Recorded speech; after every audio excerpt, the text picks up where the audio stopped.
Hey, good Thursday morning, everybody. Welcome to the Volquest Mailbag Podcast. I'm Eric Cain alongside Austin Price, Rob Lewis, and Brent Hobbs. Big show coming up today, and it's brought to you as always by our friends Exterior Home Solutions. If you need a roof, if you need siding, windows, or a garage, you can contact Exterior Home Solutions today. They've been local, they've been trusted since 1999. That free estimate by picking up the phone, giving them a call today at 865-524-5888 or visiting them online at exteriorhomesolutions.com. So much getting into today, Brent Hobbs. We've got basketball questions, we've got investigation questions, we got recruiting questions, we got football questions, we got baseball questions. There's truly not a better time than to be over at Volquest.com and to see all of our coverage than right now in the month of February. Yeah, we got a crossover month going on. Baseball getting started, obviously. Basketball with a ton to play for. Football starts on March the 18th, and who knows what else comes up this month. It's supposed to be a slow month, but there's nothing slow about Tennessee athletics, that's for sure. So it's a great time to check us out. It's a great time to interact with us and visit with us. You will not be disappointed. So keep listening to this. Keep subscribing. Be a part of the podcast, but also join us over at Volquest.com. All right, we'll jump in with a couple here from Athrun. First, do you think the hiring of Coach William Inge will help with Polynesian kids moving forward, giving his West Coast experience, Austin? I mean, I think it sure doesn't hurt. I mean, I guess there's potential there, but I would not say just because, you know, Coach Inge is here that all of a sudden Tennessee's going to be a major player for, half a dozen, Polynesian kids. So, again, I don't think it hurts, and I think it can help. But, again, I don't think that it means that Tennessee's, all of a sudden become this Polynesian pipeline. I know we said that with Jackson Moy and Nico and some other guys, but, Keenan Peely. But, again, I don't think you're going to look up and have half your roster as Polynesian kids. I'm going to be fascinated to see just how the West Coast in general, how recruiting on the West Coast in general goes, Rob, with the disintegration of the Pac-12. And now you got schools traveling all over the country. I mean, like if you went to Cal previously, I mean, your parents could watch you play in the state of California 4 or 5 times. Now they've got to come watch you play in the ACC. I mean, hey, we got to get that Cal Berkeley to Raleigh travel plan together, on a somewhat regular basis. And then you got the, Oregon and Washington and those schools heading to the Big Ten. I'm curious to see kind of where California families are in the recruiting process in terms of what staying on the West Coast means now compared to what it meant, 5-10 years ago. Yeah, I think what's happened in the Pac-12 is awful. I mean, and not really so much in football. Because, I mean, it was a long road trip from, USC to Washington or USC to Utah. But, I mean, and I don't want to get sidetracked on it, but what's going to happen in, the secondary sports is ludicrous. Yep. I mean, softball, Arizona going, or not Arizona going to the Big 12, but Oregon going to Rutgers to play, to run track is stupid. I mean, and I'll be surprised if that kind of stuff doesn't get walked back. I wonder, Rob, are they going to be because of the academic side of things? Do they do this in one big like when UCLA goes east, when those secondary sports go east? Are they going like when the Barnum and Bailey would go to the United Center back in the 90s and the Bulls would be going on their West Coast road trip for 2 weeks or whatever? Like, what I mean? Like, do you go for 3 or 4 games at a time and not just for one and then back and then back and then back? You know what I mean? I mean, AP, you got. I mean, again, we're going down a rabbit hole in a UT podcast. Something it doesn't. But you've got 2 daughters. I mean, if they go to college and they happen to play softball, I mean, you want them to go for 2 weeks to play, Rutgers, Maryland, Ohio State, Penn State, and miss 2 weeks of classes and have a tutor in a conference room at a hotel. Again, we're getting off in the weeds, but I just think that the Pac-12 Big Ten stuff is stupid. I mean, if you really, once you get outside of football. Does the hiring of Darrell Sims open any doors with recruits, AP? I don't know if it opens any doors with any particular recruits in 25. I think he'll do just fine in recruiting. Having talked to Coach Sims, I think he's a relationship builder. I think he's someone that kids will really enjoy getting to know, will gravitate towards. He's got energy. Like I said, when Hubs and I were breaking it down when they hired him, he wears his faith on his sleeve. He's a guy that I think, when he tells you something, you can take it to the bank. And so, I think that all that will relate well on the recruiting trail. How bad was the damage that needed to be cleaned up for Desean Bishop in his procedure? He should be fine. And then, Rob, will Zakai Zeigler get a chance in the league when he's done at UT, or is height going to kill his chances? We get a chance. I mean, he's going to be an all SEC point guard 2, maybe 3 years. Yeah, I mean, he'll get a shot. I mean, somebody, G League, Summer League. I mean, yeah, he'll get every opportunity in the world. Let's go to Pine here. With the new 5+7 playoff format, what is a reasonable expectation for Tennessee getting in the playoffs in the next 10-year window, Brent? I mean, there's so many variables into that, but obviously you expect it to be in the playoff in a decade time with where you're at right now and the new format saying you're going to take the next, the 7 highest ranked teams in the playoff standings after the conference champion. So, I would expect that you would think you could be, I don't want to say a mainstay, like you're going to be there every year or you're going to be there 80% of the time or whatever, but it shouldn't be a one-off that you make the playoff in a 10-year window. I think it better be better. It should be better than that with where Tennessee's at right now, their investment into football, and where Tennessee's NIL program is and everything else. I mean, I think this should be a competitive team in this league year in and year out. And if you're a competitive team in this league year in and year out, then you're going to have a chance to make a playoff. We'll go to Sam Smith, 2233. A&M manhandled Tennessee on the glass in College Station, and their bigger guards bullied Tennessee. What do we see Tennessee do to change that on Saturday night? I mean, I think that's way over the top. I mean, Tennessee had a bad night, but I mean, Texas A&M. I mean, they bullied people all year long. I mean, they've lost 3 games in a row, including one to Vanderbilt.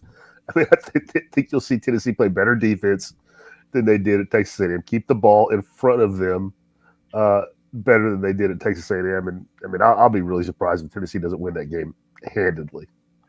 Well, A&M's strength is on the glass. I mean, they're the best. I mean, they're one of the best rebounding teams. They're going to rebound the basketball. And Garcia is the best rebounder in the country. Right. I mean, they're legit there. So the question, Rob, is because of the guards and what they did, and obviously Tennessee's going to have a counter and they'll play better and all those things. Do we see the Jonas Adu, Tobe Awaka, on the floor at the same time against A&M? Is that doable in that matchup? Do you think that matchup favors that type of lineup or no? Honestly, I mean, we talked about this a little bit on the pod after the game at Missouri. Honestly, I mean, this is just me, and I could be wrong talking about it, 3 days before the game. I think that's more about Josiah than the matchup. I mean, I think if Rick's loving Josiah, then I think he stays with the normal look. I mean, Josiah only played 6 minutes in the second half at Missouri. And I mean, I think part of that's matchup, but I mean, Josiah averages 6-7 rebounds a game. It's not like he can't handle his business on the glass in the SEC.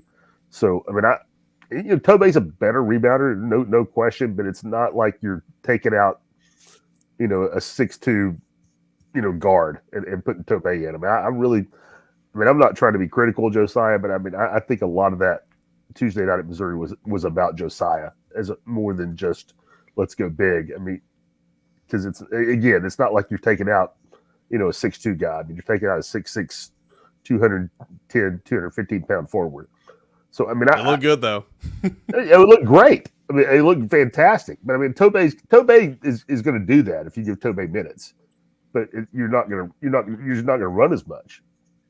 And so, I mean, I honestly, again, I've said it 3 times now. I think that's a Josiah thing more than it is a matchup thing. And I think Rick didn't want to play Josiah Tuesday night at Missouri. This one's for me. Cain, do you think Aaron Combs has what it takes to be stretched out and be a long guy in the bullpen, or is he going to be a 3 to 6 out guy? Also very impressed with little Hunley on Tuesday. Do you think we see him get some run on the weekends? I looked at the timestamp of this one from Sam Smith, and this was before the Tuesday game. So was your strategy, if he didn't do well, to go back and delete that part? Because you posted this before Austin Hunley pitched. As far as Hunley, we'll see. I mean, he was never in the bullpen Never in my thought process for the Tennessee bullpen on weekends. First appearance was last night, and he looked really good. So he'll continue to get some opportunities and maybe some on the weekend in some of these blowouts, against some non-conference foes. But we'll see. He was not even in my thought process before last night, but he looked good. As far as Aaron Combs, I would say 6 to. I bet he could go 9. I mean, it was the first appearance of the season. I do think he kind of ran out of gas. I don't think that means that he can't go 3 innings strong if they needed him to. He was wanting to start this year, and Tennessee never really entertained that. But I think he's good anywhere from 3 to 9. I wouldn't go past 9, maybe 3 to 8. But Aaron Combs looked really good on Saturday before he ran out of gas. Unfortunately, he ran out of gas, but I thought he looked really, really good in that matchup, and he's going to be a guy that Tennessee counts on. We'll go to Golf Nut 1941. Austin, this one's all you, my man. Do all players on the football team have an NIL deal, or is this only for a select few? And if you know, how much do starting offensive linemen get versus defensive linemen versus defensive backs? How about receivers, running backs, and linebackers? Any idea? Just a range if you know.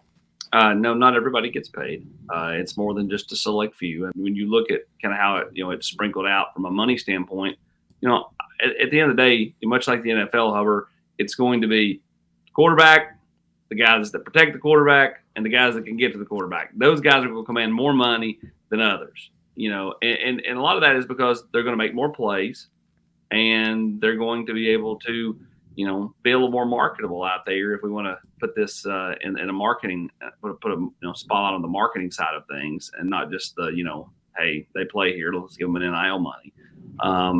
And so, there are players at probably every position that make a nice chunk of money, and there are backups that don't make as much but still get paid. So, again, I think each situation is different.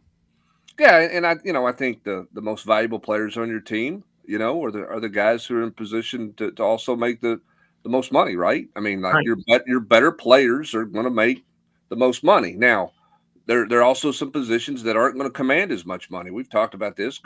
Offensive guards are generally not going to be, make as much money as offensive tackles make. Now, there's exceptions to every rule, and all those things come into play. There's no absolutes. But when you look at it, there are certain positions, as Austin mentioned, Eric, that just command more money because of their value to the game and their impact on the game.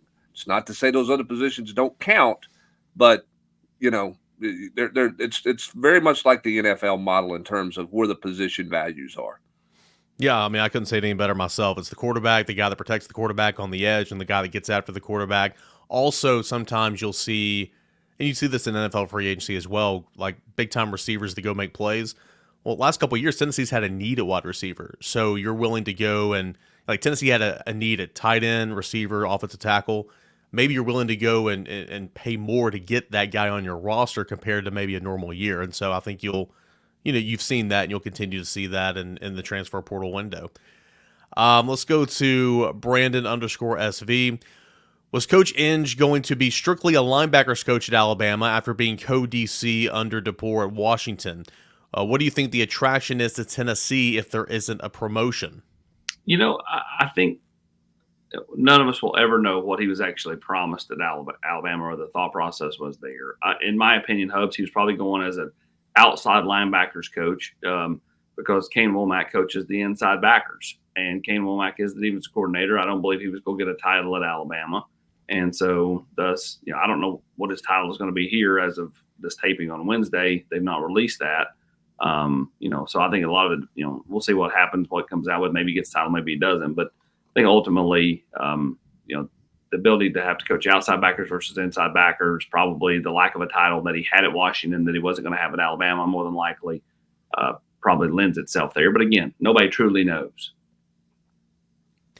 Another one here from Brandon. You've referred to Banks as needing a right-hand man after losing Brian Jean-Marie. Does that mean does that speak to the lack of comfort, trust between Banks, Ekeler, Garner, and Martinez? I don't think it speaks to a lack of trust. I think that it's just you have guys that tie things together, right? So Banks has got the safeties, and he's tying the pass defense. He's tying the safeties and the back end of the defense into the run game, and you want to tie all of that together. And I think Brian Jean-Marie's a guy who helped Tim Banks tie it together greatly. That doesn't mean Rodney Garner can't. Rodney Garner's a 30-year veteran of coaching defensive line who's never been a linebackers coach. He's never been a co-defensive coordinator. He is a technician coaching defensive lineman. And that's where he is. Willie Martinez has been a coordinator, but he's a back-end guy, right? I mean, so I think it's more of a right-hand guy who can help you in the front seven, tie things in, to the back end, eyes on the field, big picture type stuff. I think that's some of the things that Brian Jean-Marie did for Tim Banks, and I think that's why this was Tim Banks' hire, and it was an important hire for him. Well, and to that point, BJ was the lone hire by Tim Banks the first time around. You go back to the first set. I mean, Ekeler, Hype did that. Rodney was already here. Willie was already here. I mean, BJ was Tim's hire. And so, I think it was important for Tim to have a huge say in, who they brought in this time around as well. I mean, to put it in simple terms, going off what Brent was saying, I mean, a linebacker plays the run, a linebacker plays the pass, a linebacker plays in the middle of the defense, a linebacker calls the defense. A lot of times your linebacker's your defensive captain. I mean, doesn't mean that the other assistant coaches that coach in the back end or the front end aren't capable of being a right-hand man or a co-DC. It's the nature of the position. And so, I would completely agree with that. And BJ did a fantastic job with not just the linebackers, really the entire team, as far as a lot of those players on that team gravitated towards him. He was, universally respected in that building. Offense, defense, didn't matter what position you played. All right, we got a couple more questions we're going to get into here today on this Thursday edition of the Volquest Mailbag Podcast. But first, a word from our friends over at Exterior Home Solutions. It's one of those phone calls that you hate to get from your kids. Hey, Dad, a tree fell on my house. Well, we got that call a couple of weeks back from our daughter at her house here. And the first call that I made was to Exterior Home Solutions. The peace of mind that they gave me and us as a family when they came out here and came up with a plan, got us connected with the right people, is absolutely priceless. Use the same people that I use. In that time of need, Exterior Home Solutions. AP, I heard we're getting some new Exterior Home Solutions commercials. Can't wait to see them, but I'm going to miss Hubs on the Roof, man. I mean, I don't understand why we retire it. It's evergreen. We just don't have to put it in rotation as much. We don't have to retire it, and we don't have to retire my point either. Can't lose your point. I mean, it's very Uncle Samish of you. Exterior Home Solutions for yes, we give them a call today, 865-524-5888. Really do appreciate all the hard work that Exterior Home Solutions does for you and for us here on the Volquest Podcast. Let's continue on here with Nashville 615. Where would you rank Tennessee's assistant coaching staff in the SEC? Kind of a hard question because there's so many teams, but middle of the pack, back of the pack, whereabouts would you think the Tennessee's coaching staff outside of your head coach kind of ranks? I haven't sat down and looked at everybody. I mean, Tennessee's obviously had stability. You look at the stats and where they've been offensively, it's hard to say that their offensive staff is not one of the better offensive staffs in the country, even though they took a step back last year. Now, you look pretty good depending on how you guys play, right? If you get much improved quarterback play, suddenly Joey Halsley looks like he's the genius again, right? Whereas it was how much they miss Alex Golish and this, that, and the other. And I do think they miss Golish, but part of it is about what you're playing with and what kind of success you have with those guys. I think this staff is plenty capable of being a playoff staff who could make a run, at a championship in the league and all those types of things. Now, you bring in two new guys. We'll see how they all mix and marry together. And you've had more turnover, Austin, than you probably anticipated having. So you got some adjustments there. We'll see how this staff adjusts to that because that's always a factor and something that always plays into it. Yeah, I mean, you've had, obviously two guys leave. One went for a lateral move at Michigan. One went to the NFL.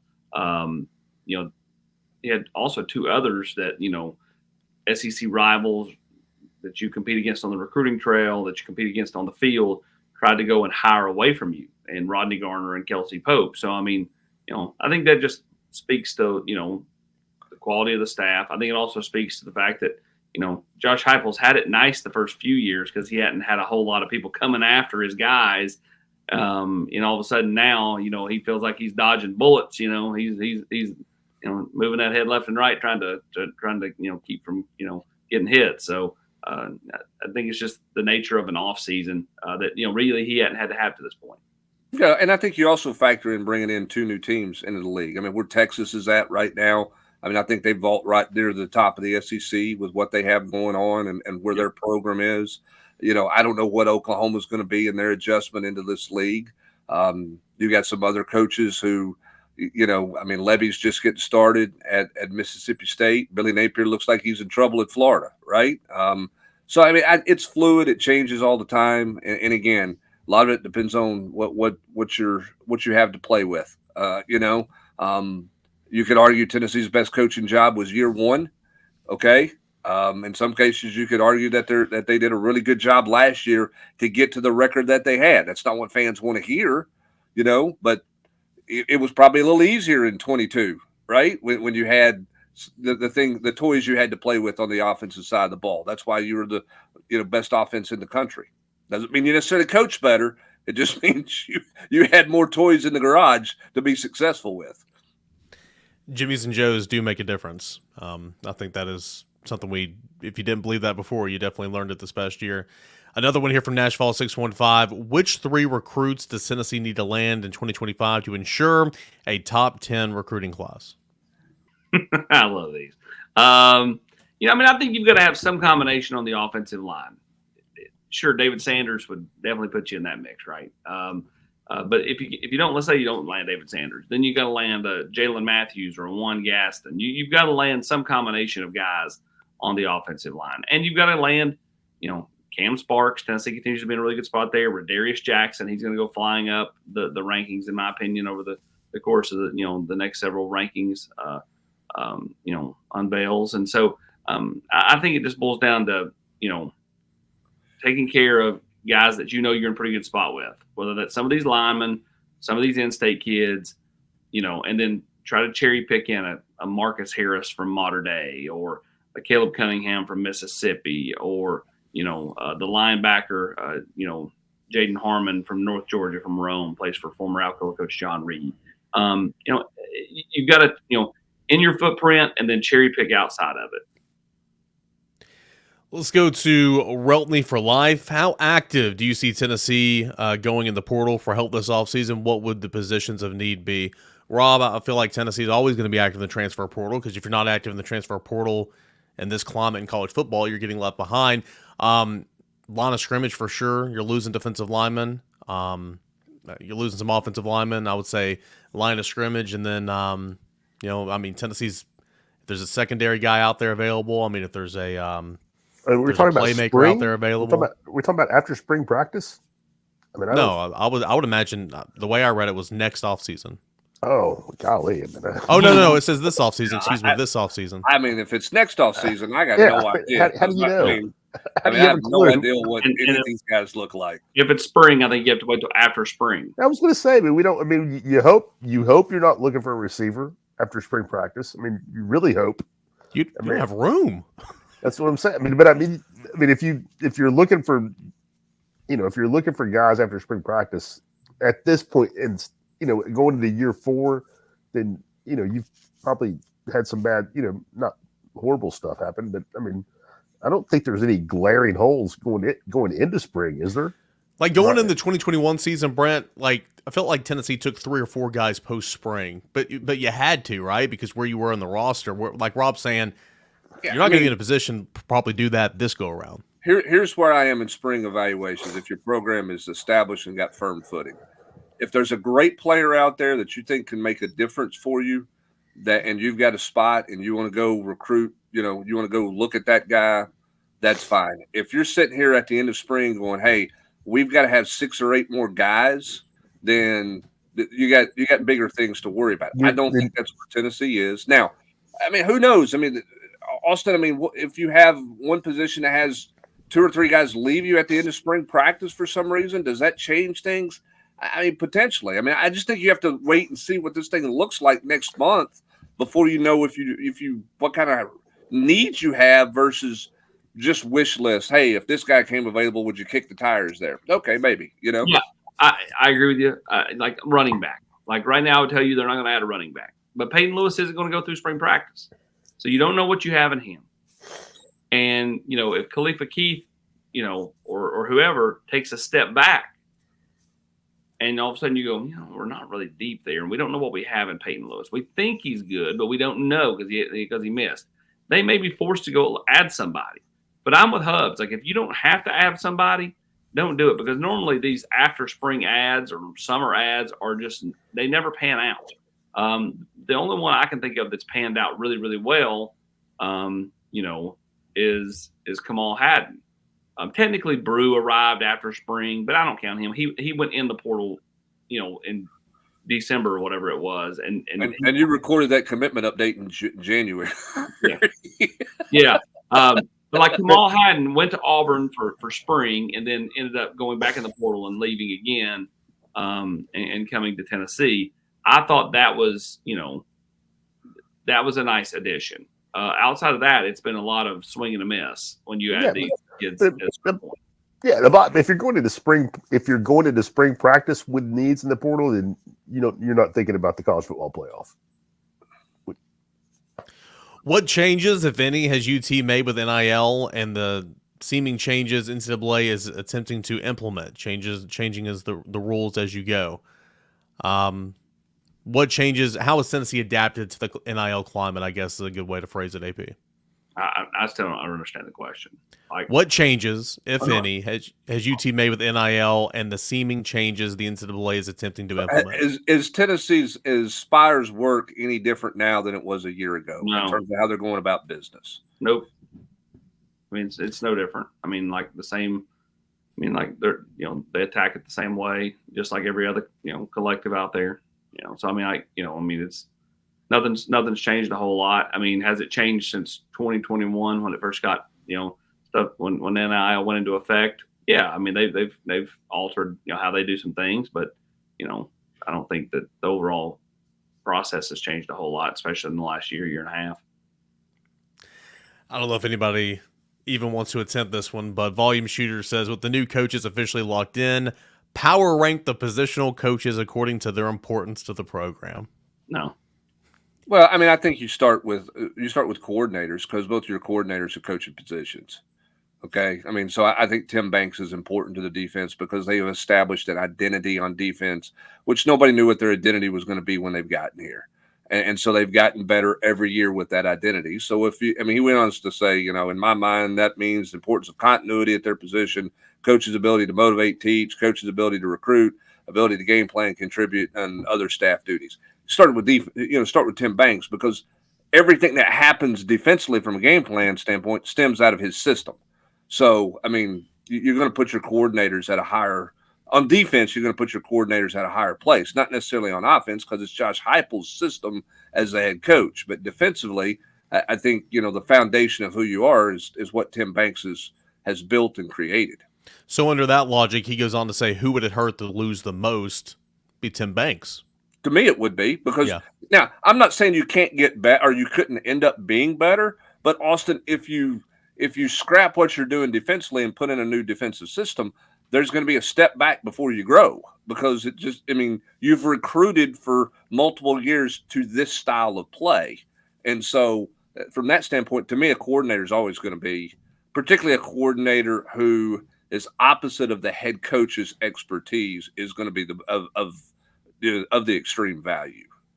Yeah, I agree with you. I think that's, while there has been a little bit of change the last few years, the continuity is the fact that you have Josh Heupel's offense and Tim Banks' defense, and those two figureheads have been there the entire time. And so, like, you can lose, Cody Burns and put in a Kelsey Pope, and it does not change a whole lot. You can lose a Jerry Mack and bring in Darrell Sims or whoever, right? And ultimately it doesn't shift it drastically. Personality maybe changes in the room specific, but I think Hubs hits the nail on the head. I would start with Tim Banks. That doesn't diminish Joey Halsley, because I do think what he's done with the quarterback position has been really, really impressive. And then we'll see what happens as he goes into year two. I said the whole time, If you had Golish calling plays with Joe and Halsey calling plays with Hendon, how does it look? Nobody knows. Nobody knows how it would have looked if we'd have flipped this a year ago. So, like, let's see what happens when Joey's calling plays for Nico. Another question here from VolumeShooter. Is the Vols' biggest baseball weakness starting pitching behind Russell and Beam? If Sechrist doesn't work out, who does Vitello hand the ball to on Sundays next? I would say that's the biggest weakness right now. I mean, you're 4 games at the time of this recording. You're 4 games into the season, so it's very small sample size. Tennessee again needs to hit better with runners on base, and it's been a little bit inconsistent on the offensive end through 4 games. But for the most part, I mean, you like what you have on Friday nights. You know what you got on Saturday nights with Drew Beam, and the question is Sunday. Now, the way this week plays out with the other midweek game, we'll see. I mean, long term, I think Matthew Dallas / Derek Schaefer, one of those freshmen, are going to be your Sunday starter. In the immediate, considering Schaefer started yesterday, and I believe that Matthew Dallas will start this Wednesday game as we record this before the game. If you don't go with Xander, maybe Nate Snead gets that start, or maybe they just go straight bullpen. I don't have the answer to that right now. Hopefully I do before the war room. And also, it wouldn't shock me whatsoever if Xander Sechrist gets another start. I mean, you're playing Albany this weekend. They won 9 games last year. So it wouldn't shock me whatsoever if Xander gets another start this weekend. But long term, I don't believe it's going to be Xander, and I think starting-wise, it's going to be one of those freshmen. But A.J. Causey can start. You don't want him to, but he can. Nate Snead can start, and you got some options. Do we not think this is a bit of a knee-jerk from the general's quarters, which is no shock whatsoever? I mean, he started 1 game. I mean, like, it's not like we're a month into the season. He's got 4 or 5 starts and he's struggled, right? I mean, he played 1 game. It's like my wife going to a restaurant and she didn't like her food, and then we never go back again. Maybe the cook was off that night, right? Like, what are we doing here? Like, I mean, like, it's 1 game. The biggest thing. Tell me if I'm wrong, Cain. Like, I will gladly eat it if I'm wrong, but it was 1 game. I know he pitched last year in the midweek games, but it's 1 game. No, I hear you. I mean, I completely hear you. I mean, it's 1 start. I mean, he pitched 45 pitches. Again, I think long term he's not the guy, but you're right. It's 1 game. It's not like they're just going to give up on him. And I think with pitching, with hitting, and everything. I mean, Blake Burke was a topic of conversation over opening weekend, big time. I mean, baseball is such a marathon. I mean, Mike Trout, the greatest player in the world, is going to go through an over 10 stretch where he strikes out 6 times. That happens. I mean, it's a marathon with anything. So, I mean, I agree with you, AP. Let's go to Dalval 5. Do you think there's an appetite for the league to fix the timing of the SEC basketball and baseball tournaments, even if it's just to move it up a day or 2? I mean, I just don't. I mean, people want to talk. I don't think it matters. I mean, that much. Do you? I mean, I could be. I mean, I just moving the SEC tournament championship game up 24 hours is not going to have some dramatic impact on the NCAA tournament. Well, it's not going to do anything but help, though. Can we agree with that? It might not help a lot, but it's not going to hurt you. Minimal. So, I mean, it's going to be like you setting your alarm 5 minutes early, Eric. No, that helps you. It's a big nothing burger to me. I think what it does, Rob, and correct me if I'm wrong. I think what it does for the specific tournament, it makes the teams that get the bye even stronger, because now you're talking about bumping up that first round of games a day, so they're going to have less rest between the final regular season game and that first round of the tournament. Am I wrong? I mean, no, you're not. But it's like setting your alarm 5 minutes earlier, AP. I mean, it's just not a big deal to me. Maybe I'm naive. Maybe I'm wrong. Well, and here's the thing we don't know, okay? Because this stems from the fact that the Sunday game is of no importance for seeding purposes in the NCAA tournament. And I think much of the tournament seeding is done before Saturday, right? Way before. I mean, we just had an announcement last week of the top 16 teams. Like, they're bracketology. We're throwing this stuff out all year long. It's not like it used to be in terms of everybody crunching numbers and figuring this stuff out. So,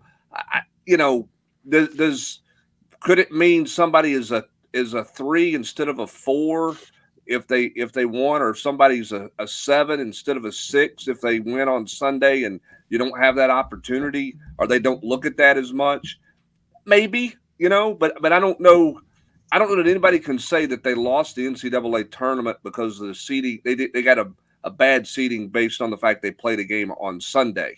But that said, I think most coaches would like to play it on Saturday because it gives you an extra day of rest, going into the NCAA tournament and a travel standpoint and everything else. So I think if you polled the college coaches in the SEC, they would love to move it, not for seeding purposes, but for travel and rest and everything else. Because if you're in that game and you get home Sunday night and then you play on the West Coast on Thursday, you got a pretty quick turnaround to get out of Dodge. An extra day might be better for some people. So, I think most coaches would like that from that standpoint. The baseball tournament, go ahead, Rob. I was just saying, it's like setting your alarm 5 minutes early. I mean, what you're talking about, that affects 2 teams out of getting ready to be 16 in the league. Brent, I don't know if you were going to say this, but the baseball tournament, you literally can't move it a day because you play on that Sunday. So if you move it up a day, you got teams playing Friday, Saturday, Sunday, Monday. Like you can't do that.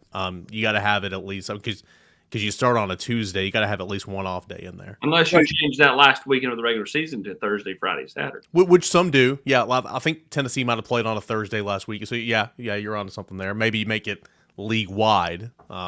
Here's the problem with the SEC baseball tournament. One, you have weather issues every year. Every year. They rain, storm, something. They never play that game or that tournament on time. There's delays every year. There has been since it's just the weather. It's the weather pattern. It's the way it is. Secondly, Eric, I don't think the SEC baseball coaches give 2 rats rear ends about the SEC baseball tournament. I agree. I think they would much rather rest arms. Hey, we lost on day 1 or day 2. Good. Let's get to the house and get a bullpen session and get our arms back ready to go and get ready for regional play. I just don't think anybody sees the value in that across the board unless you're really on the bubble. And I just, I don't know how many teams have played their way into the regional field because of what they've done in the SEC tournament. Like Tennessee was out of the picture when they were 5-10 in conference. They got to the 14-win plateau, which is very much on the bubble to where a team like Tennessee would probably get in. You won that 15th conference game. You won your 16th conference game. It's like, lose Tuesday. All right, let's go to the house. We're in no matter what. Let's rest. Let's get our pitching lined up. Losing Tuesday in Hoover last year, though it's frustrating for fans, though it's frustrating in the moment because you're a competitor, you don't want to lose. It's a blessing. That team went to Omaha, What you can't see is if you flip Hubs' camera around, he's got the big board there. It's the Farmer's Almanac. So he loves talking weather patterns, and you ought to try to book around to golf with Hubs. He'll be like, "Man, there's a 10% chance of rain, AP. I just, it will rain, half an inch at 11:37. Can't play at 12:13." Hey, I'm bothered by the weather like you are right now by the fact that you're about 15 minutes away from being past your lunchtime. And things are getting off the ground. So Eric's got to get the last 2 questions in here so we can get to your lunch schedule. Hey, listen. I know you're going to try to fire me. You try to fire everybody. Just understand. The only person that can make hirings and firings at Volquest is Matt Ray. He's the only person that can get somebody fired. I've heard that with my own ears. Well, and Eric Cain runs the Mailbag podcast also. Say it like you said it yesterday, Rob. All right, this will be a fun one. Let's end on this one and just have some fun with it. ImissDenariusMoore. Can you give us a top 5 ranking of position coaches over your time covering UT? Who really stands out over the last couple of decades? Maybe not 1, 2, 3, 4, 5, but who's 5 or 6 names that just come to mind about assistant coaches that you've enjoyed working with who are really good here at Tennessee? I'm going to steal Hubbard's thunder because he's still running the role. The best assistant coach I've seen here is David Cutcliffe. I don't think you could argue with that. No, and listen, part of this when you do these things is about the relationships you have with guys too. Yep. Right. And working with them. And for David, David was a guy who took a lot of time to talk football. I really got to know David extremely well the year he took off.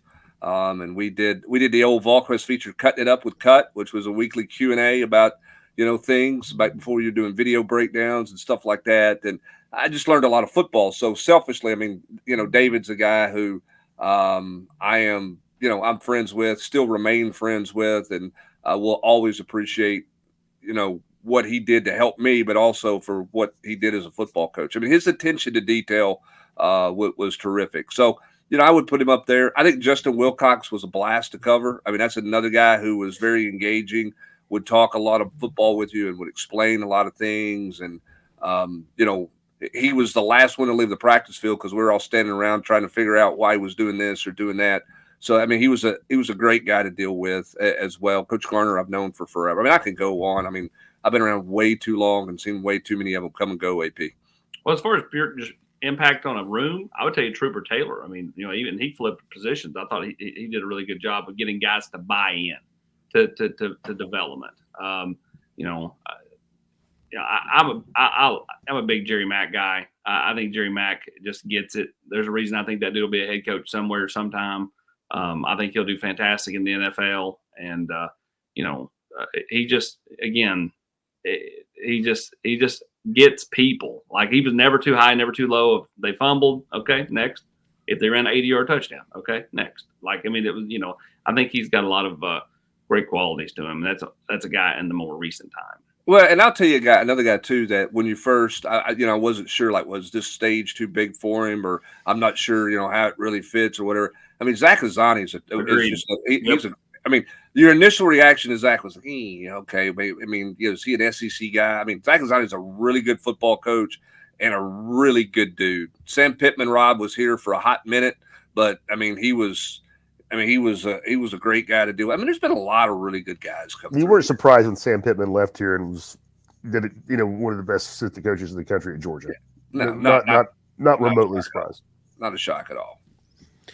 Good questions as always. Appreciate you guys for submitting these over here to the Volquest podcast. We do the mailbag portion every Thursday, and we do it thanks to our friends over at Exterior Home Solutions. They've been local and trusted since 1999. If you have a need, these spring storms coming up, a lot of wind, if you have any damage or just want some renovations, garage, roofing, siding, windows, whatever the case may be, give them a call today at 865-524-5888. They'll give you a free estimate. You can visit them online at exteriorhomesolutions.com.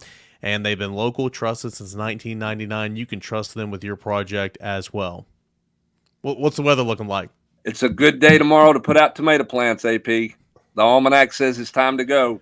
So it's got a little gardening work. I'll let Craig and Sherry know. We know what waiting. Hey, Eric, we know what Hubbard and AP will be doing tomorrow. We won't be there, will we? I'm going to hit golf balls. I hit them yesterday. I'm going to hit them again today. I'm going to hit them tomorrow. Got lunch to get you to first, so let's get out of here. For Awesome Price, Brent Hubbs, Rob Lewis, I am Eric Cain. Thank you as always for joining us here on the Volquest Mailbag Podcast.